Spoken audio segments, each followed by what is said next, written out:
جب انسان گناہ کرتا ہے تو بربادی سے اسے دنیا کی کوئی طاقت بچا نہیں سکتی. جب انسان گناہوں میں مبتلا ہو جاتا ہے تو پھر اس کو بربادی سے دنیا کی کوئی قوت روک نہیں سکتی. اللہ اکبر.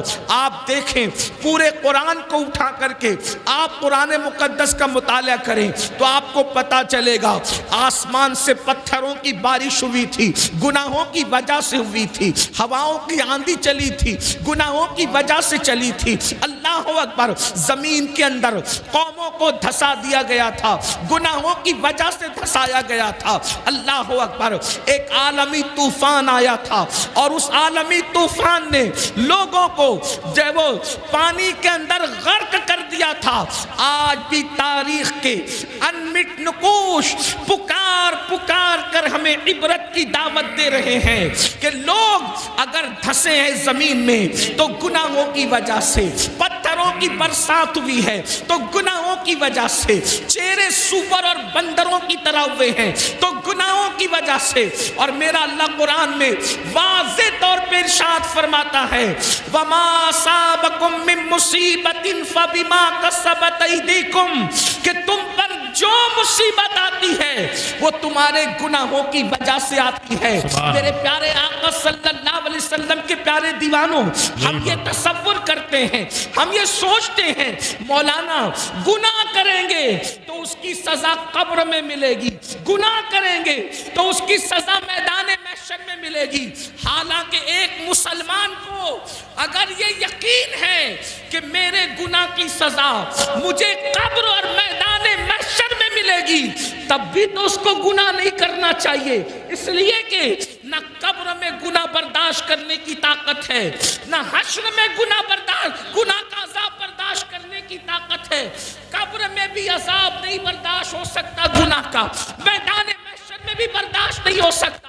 مگر بے باکی تو دیکھو, لوگ کہتے ہیں مولانا قبر میں سزا ملے گی تب دیکھا جائے گا, محشر میں سزا ملے گی تب دیکھا جائے گا.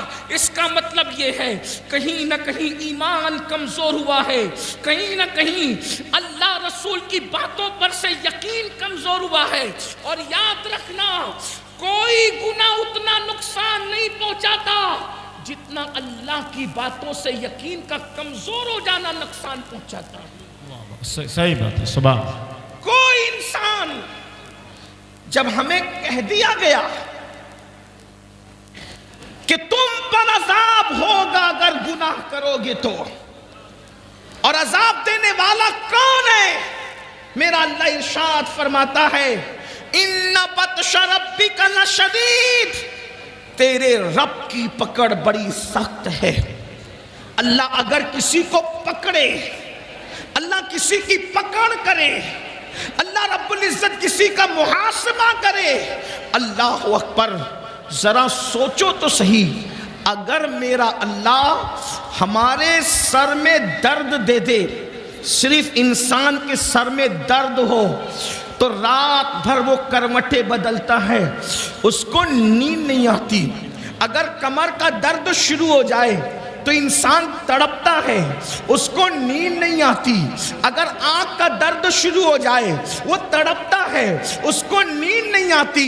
میرے بھائیوں, میں اپنی بہنوں سے بھی توجہ چاہتا ہوں اور آپ سب سے توجہ چاہتا ہوں. مجھے بتاؤ میرے بھائیوں, وہ سر کا درد جو ڈاکٹر کی دوا سے دور ہو سکتا ہے, وہ کمر کا درد جس پر آپ تدبیر کرنا چاہیں تو آپ اس کو دور کر سکتے ہیں کسی تدبیر کے ہیلے سے.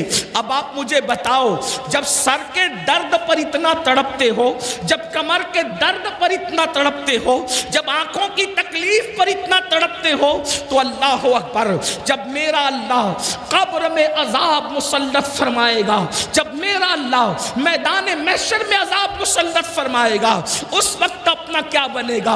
اللہ اکبر. مسلمان ہو, اپنے نبی کی بات پر یقین کرو. تو میں عرض یہ کر رہا تھا, اگر آخرت میں بھی عذاب کا تصور ہوتا تو بھی بہت بھیانک بات ہے, عذاب تو ہم برداشت ہی نہیں کر سکتے. مگر سن لو, انسان کے گناہوں کی سزا صرف اس کو آخرت میں نہیں ملتی, بلکہ انسان کے گناہوں کی سزا اس کو دنیا میں بھی ملتی ہے، انسان کے گناہوں کی سزا اس کو دنیا میں بھی آتی ہے۔ اللہ اکبر، اللہ اللہ۔ آئیے میں آپ کو بتاؤں، ایک بزرگ فرماتے ہیں کہ جب میں رات کو گناہ کرتا ہوں، جب میں رات کو گناہ کرتا ہوں تو صبح میں دیکھتا ہوں کہ میری سواری میری نافرمانی کرتی ہے، یعنی میرے رات کے گناہ کا اثر میری سواری سے بھی ظاہر ہوتا ہے۔ میری سواری میری موافقت نہیں کرتی، میری سواری میری بات نہیں مانتی۔ اللہ اکبر۔ اندازہ فرمائیں، اس کا مطلب یہ ہے اگر سواری موافق نہ ہو، انسان کی موافقت نہ کرے تو اللہ اکبر وہ یہ گناہ کا اثر ہے۔ فرماتے ہیں چراغ جو بجھتے ہیں وہ بھی گناہوں کی وجہ سے، ٹھوکر جو لگتی ہے وہ بھی گناہ کی وجہ سے، اولاد جو نافرمان ہوتی ہے وہ بھی گناہ کی وجہ سے۔ گناہ کو کیا سمجھتے ہیں، گناہوں کو کیا سمجھ رکھا ہے؟ آج ہر ماں باپ شکایت کر رہے ہیں، مولانا میرا بچہ فرما بردار نہیں ہے۔ میں کہتا ہوں تم نے اللہ کی فرما برداری کی ہوتی تو شاید تمہاری اولاد تمہاری نافرمان نہ ہوتی۔ مجھے بتاؤ جو اللہ کی نافرمانی کرے اس کی اولاد اس کی فرما برداری کیسے کرے؟ تو یاد رکھنا جو ماحول ہے صرف گناہ کی وجہ سے۔ مسلمانوں گناہ کرنا چھوڑ دو، گناہ کرنا چھوڑ دو، اللہ سے رشتہ جوڑ لو، پھر دیکھو کیسے کرم کی برسات ہوتی ہے، پھر کیسے چھما چھم کرم برستا ہے۔ اب یہاں ایک بات یہ کہنے میں آتی ہے کہ حضرت ٹھیک ہے گناہ کی بات تو روزانہ ہی سنتے ہیں، گناہ چھوڑنا چاہتے ہیں، گناہ سے چھٹکارا نہیں ملتا، یہ بات ہے۔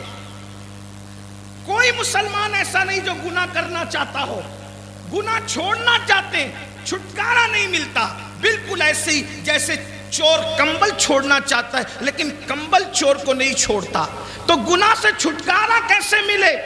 کوئی کہتا ہے یہ کرو وہ کرو وہ کرو وہ کرو، میں نے کہا کچھ نہ کرو، ایک بات کرو بس۔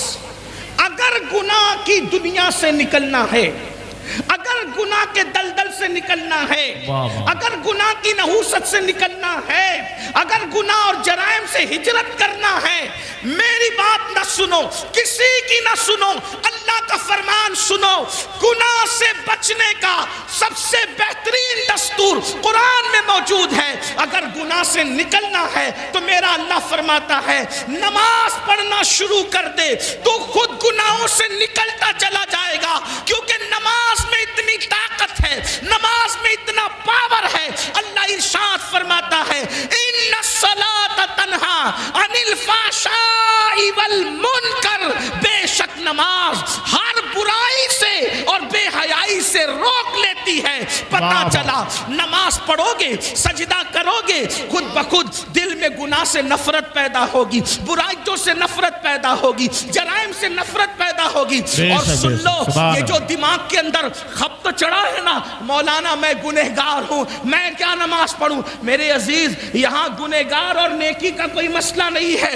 میرے نبی نے تو انسان کو اللہ سے جوڑنے کے لیے کتنا خوبصورت قانون عطا کیا، کتنا حسین قانون عطا کیا۔ ایک بات آپ کو بتاؤں، حدیث میں جو ہے، حدیث میں جو ہے اس پر ہمارا ایمان ہے، حدیث میں جو اس پر ہمارا یقین ہے۔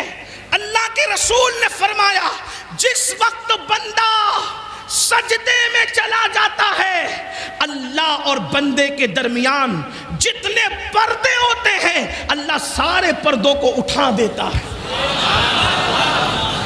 اس میں عالم غیر عالم کا کوئی فرق نہیں، اس میں نیک اور بد کا کوئی فرق نہیں، اس میں اپنے اللہ اکبر خطے قبیلے اور علاقے کا کوئی فرق نہیں۔ جو خلوص سے دل سے سجدہ کرے گا اللہ کے قریب ہو جائے گا، اللہ اور بندے کے درمیان کے سارے حجابات اٹھ جائیں گے۔ اب آپ مجھے بتائیں جو ایک سجدہ اللہ کے قریب کر دیتا ہے، یا یوں کہہ لے جس سجدے سے اللہ ملتا ہے، دنیا کی کون سی نعمت اس سجدے سے نہیں مل سکتی؟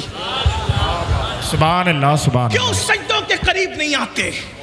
سجدوں کے قریب کیوں نہیں آتے؟ آؤ، لوگ کہتے ہیں ٹائم نہیں ہے، نہیں، بہت بڑی نادانی کر رہے ہو. کس نے کہا ٹائم نہیں ہے؟ اور نماز کو زیادہ ٹائم بھی نہیں لگتا. آؤ نا